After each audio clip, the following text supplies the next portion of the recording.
ni inkuru tugiye kugarukaho ibabaje cyane, inkuru y'akababaro yabaye kuri mugabo Ngarambe Janvier w'i Rusizi. Ni ibintu bibabaje, ngo byagenze bite, byabaye ryari? Reka tuze kuyikurikirana mu inkuru yose irambuye, mu nkuru mwategure kandi mugiye kugezweho nanjye Soter Munyempundu w'Impano Yawe TV. Ni mu kanya gatoya.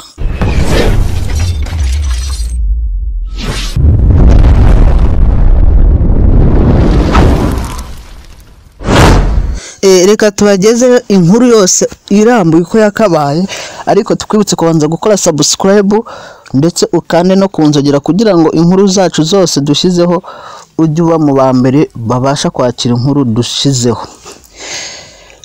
Aho Rusizi rero umugore yagiye gucuruza, agarutse asanga umugabo we mu mugozi yapfuye.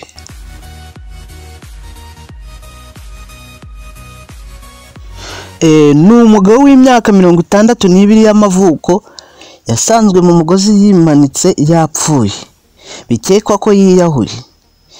Ibi byabereye mu mudugudu wa Gitinda mu kagari ka Kamashangi, aha ni mu murenge wa Kamembe. Ibi byabaye ku wa kabiri tariki 17 Gicurasi uyu mwaka w'ibihumbi 2022 ahagana saa 9 z'amanywa. Uyu mugabo wasanzwe mu mugozi yapfuye ni umugabo witwa Ngarambe Janvier, asangwa iwe mu rugo yimanitse yapfuye. Ubuyobozi bw'akagari ka Kamashangi bwatangarije itangazamakuru ko aya makuru bwamenye we yabwiwe n'umugore wa nyakwigendera. Ngo uyu mugore yagiye gucuruza asiga umugabo ari muzima, agarutse amusanga ari mu mugozi yapfuye. Ubuyobozi buvuga ko imibanire y'uyu mugabo wapfuye n'abaturanyi be nta makimbirane yari arimo, ntawe habe n'ikibazo n'iki na kimwe cyarangwaga mu uyu muryango. Ndorimana Jean d'Amour ni umunyamabanga nshingwabikorwa w'akagari ka Kamashangi, yagize ati saa 9 n'igice twahamagawe n'umudamu we, ndetse twahawe amakuru ko umudamu we yari yagiye gucuruza akamusiga ari muzima. Bitunguranye agarutse amusanga mu mugozi yimanitse yapfuye. Nguko byagenze rero, umugore yavuye gucuruza atashye akomanga ku gipangu abura umwikiriza, azenguruka anyura mu gikari asanga imiryango y'inzu yose ikinguye. Ageze mu gikari asanga umugabo we amanitse mu mugozi yapfuye.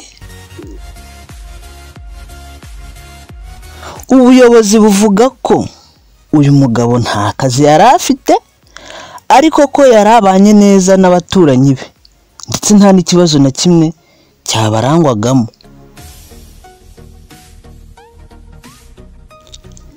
Ngayo makuru yahise amenyeshwa RIB iratabara, umurambo ujyanwa ku bitaro bya Gihundwe gukorerwa isuzuma.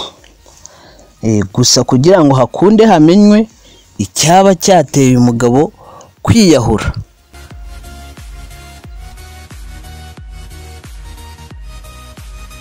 Ngayo nguko rero ibyabereye Rusizi rwose nagahumamunwa. Iyi nkuru rwose irababaje, ndetse yababaje abaturage benshi cyane ko umuntu agenda akiyahura nta kibazo n'iki na kimwe yari afite. Tubashimiye rero kuba mwakurikiye inkuru yacu yose y'uyu munsi. Tubararikiye n'izindi nkuru. Tukwibutse niba utari wakoze subscribe mu ntangiriro, twibutse gukora subscribe ndetse ukane no kunzogera kugira ngo ujye uba wa mbere mu bakira inkuru zacu zose. Ukore like, share ndetse uduhe na comment nyuma y'iyi nkuru. Mwakoze cyane rero kubana natwe. Ibiganiro by'Impano Yawe nakagaruka, turabakunda cyane, mukomeze mugire ibihe byiza. Nge nari Soter Munyempundu w'Impano Yawe TV. turakunda cyane rero ciao.